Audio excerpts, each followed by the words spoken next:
Gracias, Clemente, por estar aquí esta mañana. ¿Qué tal, Carmen, Genaro? Muy buenos días a los dos y muy buenos días al auditorio. ¿Qué sucedió, según tu punto de vista, diputado? ¿O qué está sucediendo, Bueno, mejor dicho?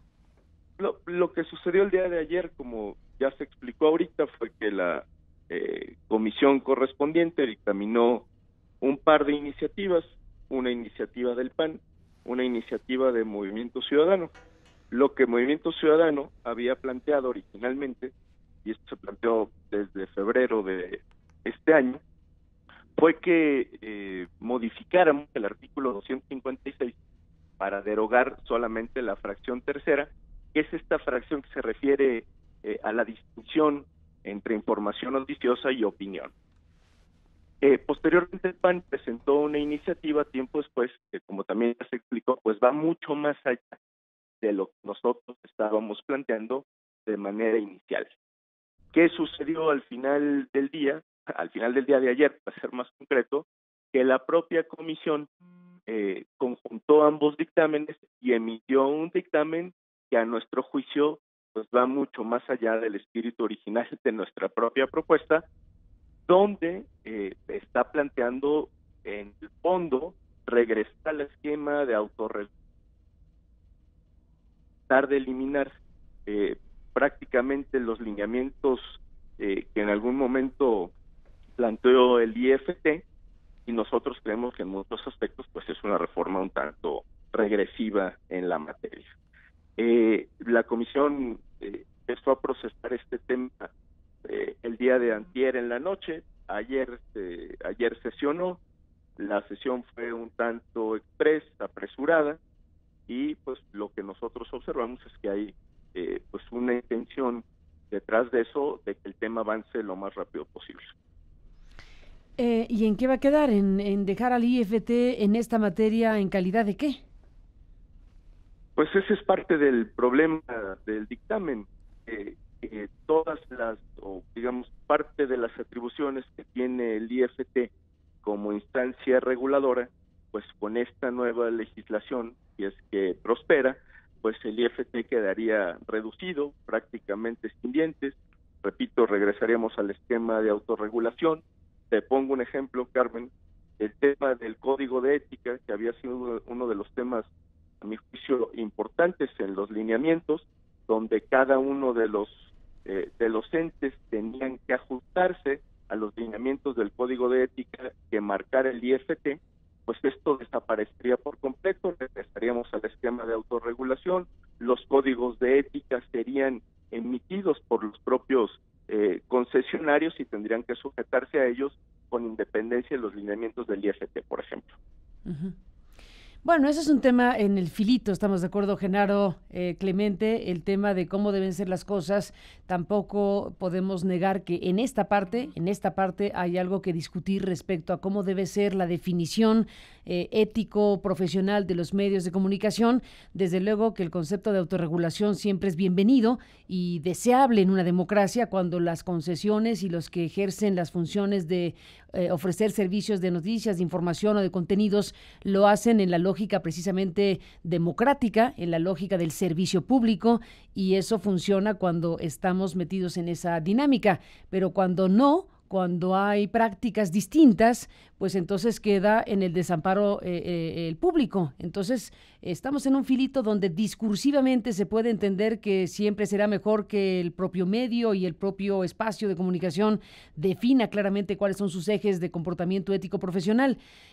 Pero el problema radica en que si no hay tal comportamiento ético profesional, no hay tampoco una instancia que obligue a un medio a tenerlo. Entonces, ese es un poco lo que está en la mesa, Genaro Villamil.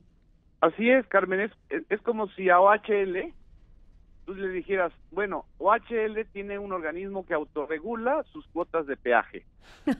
Y ya, Oye, ya pues sabemos cómo se las ha gastado OHL, cobrándole al conductor y enriqueciéndose a partir de unas cuotas de peaje que son verdaderamente grotescas. Entonces, como existe autorregulación, pues OHL va a poder cobrar lo que quiera, ¿no? Y entonces la SCT no tiene que meter las manos, ¿no? Y igual con los bancos, ¿no? Banorte va a repartir tarjetas la efectiva en el Estado de México, aunque eso viole la ley de la Comisión Nacional Bancaria y de Valores, pues Banorte va a decir, yo me autorregulo. Eso es lo que siempre ha pasado con los concesionarios, es decir, la autorregulación es algo necesario en todos los medios de comunicación, pero eso no significa que no haya una autoridad que vigile y que defienda los derechos de la otra ecuación de la comunicación, que son las audiencias. Uh-huh. Sí, porque si no ocurren cosas como las que hemos vivido, evidentemente que se puede atropellar, incluso teniendo la institución atribuciones legales para actuar, no lo hace. Imaginemos pues qué va a pasar si ni siquiera esa posibilidad existe de defensa mínima de los derechos de las audiencias frente a actos de censura previa o frente a actos de censura directa o golpes como los que hemos vivido, entre otras muchas cosas. Clemente Castañeda y Genaro Carmen, Villamil. Si me permites, yo creo que ese es justo el tema de fondo. Cómo se vulnera o cómo se fortalece los derechos de las audiencias. Y yo creo que muchos de los temas que se abordan en este dictamen pues van a contrapelo de los derechos de las audiencias. Tú lo decías en este momento. Por supuesto que la autorregulación es importante en los medios de comunicación en cierto contexto de libertad, de democracia, responsabilidad, etcétera. En nuestro esquema, pues también hay que decirlo, esta necesidad de tener un ente que esté vigilando la propia autorregulación para garantizar el fondo del asunto, que es el derecho a las audiencias, pues digámoslo así, que a veces es un mal necesario.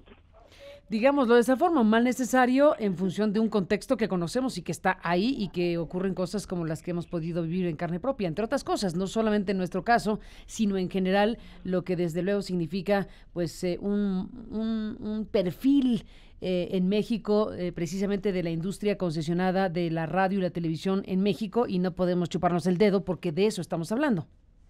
Desde luego. Clemente Castañeda, Genaro Villamil, aquí, bueno, dentro de las cosas que están a la mesa, desde luego hay que subrayar lo que puede significar volver a abrir la puerta a lo que ha sido pues ya razonablemente regulado, por lo menos en el marco de la ley, sobre este mercado de la información, llamémoslo crudamente, sobre esta posibilidad de que los medios puedan presentar como noticia lo que no lo es, que puedan engañar a las audiencias con informaciones que se presentan como noticiosas o como contenidos independientes, digamos, o como contenidos de un tipo, pero que en el fondo muchos de ellos podrían estar, y sobre todo en tiempos electorales, marcados por una transacción de una naturaleza distinta y no regidos por la lógica periodística o informativa en el caso de las cuestiones noticiosas. Ese es un peligro, esa es una cosa delicada y vaya que si México tiene cosas que contar en esa materia, lo que en muchos momentos ha sucedido en los poderosos medios de comunicación electrónicos en nuestro país para incidir directamente en campañas y en procesos político-electorales es algo que desde luego también hay que decir, Clemente, en estos momentos. Desde luego, Carmen, yo creo que esto se da, por supuesto, en la víspera de un proceso electoral, donde quizá muchos de las expresiones políticas, pues lo que están tratando es de ganar terreno para quedar bien con los concesionarios, y corremos el riesgo, como tú bien lo decías, de abrir la puerta y de regresar a este esquema donde los medios de comunicación pues se conviertan mucho más en actores que en todo caso en transmisores de cierta información. Entiendo en el centro de la polémica está, y esa fue parte de nuestra iniciativa, perdón que regrese a ello, pues la posibilidad de emitir información, pero también de emitir opinión. Esto es algo que les corresponde a los comunicadores, es un derecho que me parece que hay que defender a partir del principio de la libertad de expresión, pero tampoco podemos caer en lo que tú señalabas, que es la posibilidad de empezar a comercializar la información disfrazada para favorecer a ciertos grupos políticos. Ahí es donde yo creo que tenemos que tener mucho cuidado en la ruta que tome esta iniciativa y sobre todo en la necesidad de dejar muy claro los avances que ya medianamente existen en la ley de telecomunicación. ¿Qué dices, Genaro, de este punto? Yo creo que es un punto que hay que debatir, que efectivamente es algo que a los concesionarios y a varios comunicadores les parece conflictivo y que parece problemático, pero la verdad es que se hacen todas las televisoras decentes del mundo. La distinción entre opinión e información en los segmentos no tendría por qué ser ni farragosa ni problemática. Digo, las televisoras pueden comercializar hasta minutos de segundos de tiempo de llamadas telefónicas o de visualización. Es algo ya muy desarrollado en la industria.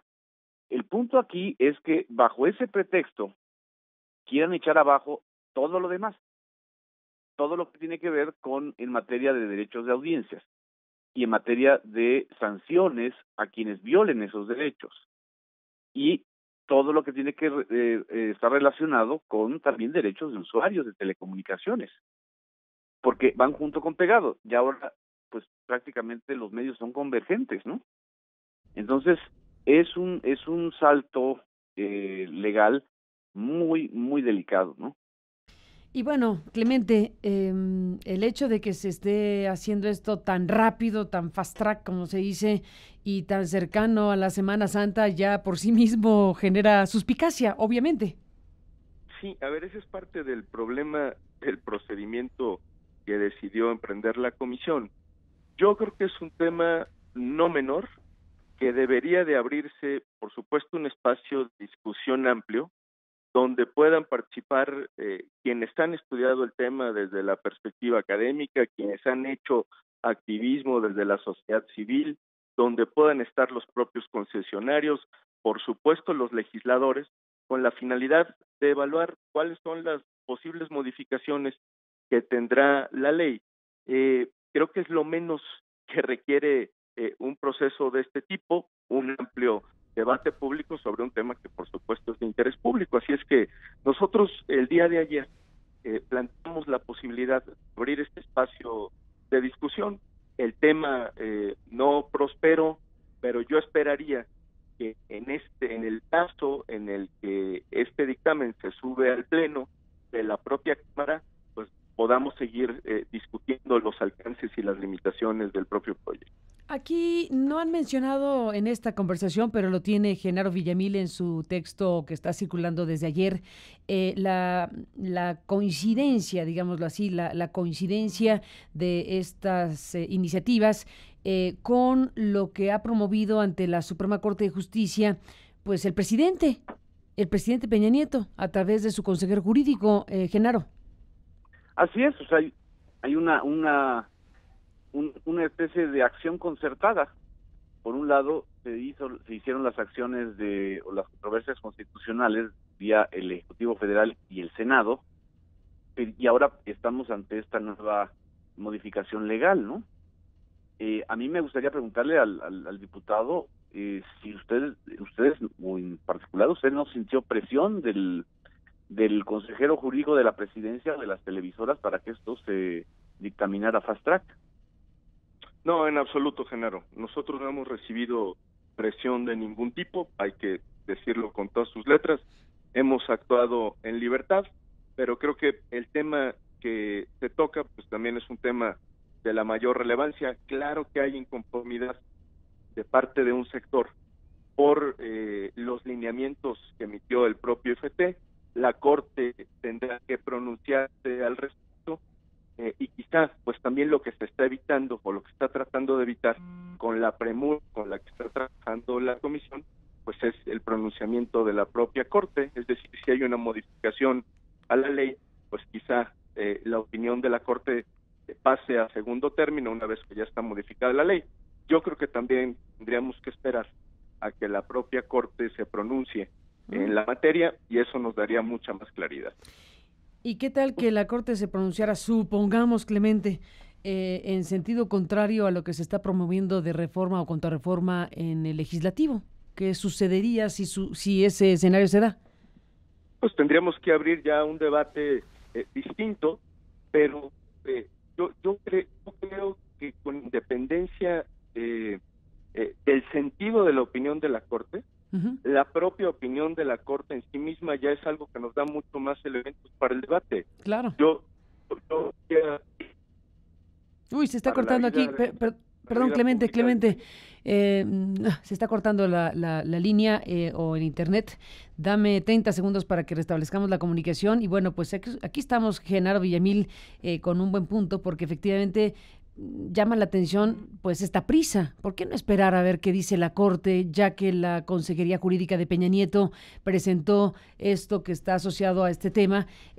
¿Por qué no esperar a que la Corte revise el tema, se pronuncie sobre el tema de estas controversias interpuestas, bueno, por la Presidencia de la República de Peña Nieto y por la Cámara Nacional de la Industria de Radio y Televisión, precisamente en lo que corresponde al tema de las audiencias o de los lineamientos en defensa de las audiencias? Así que, bueno, pues, ¿por qué la prisa, diríamos, Clemente? ¿Por qué no esperar a que la Corte resuelva?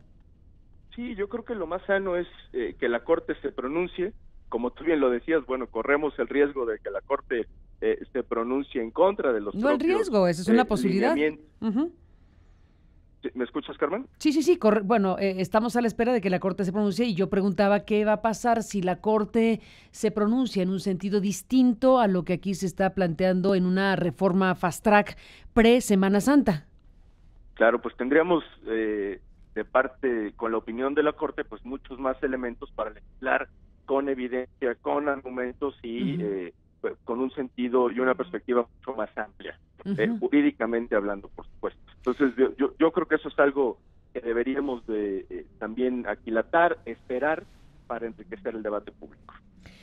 Pues pregunto para cerrar y seguir de cerca esta información, diputado Clemente Castañeda de Movimiento Ciudadano, Genaro Villamil, colega periodista de Proceso, pregunto en qué momento estamos. Lo que ocurrió en las últimas horas fue esto, rapidísimo, se aprobó y se dictaminaron estas dos iniciativas, con lo cual hay que esperar al pleno de hoy, o sea que hoy puede aprobarse lo que ayer se presentó de esta manera.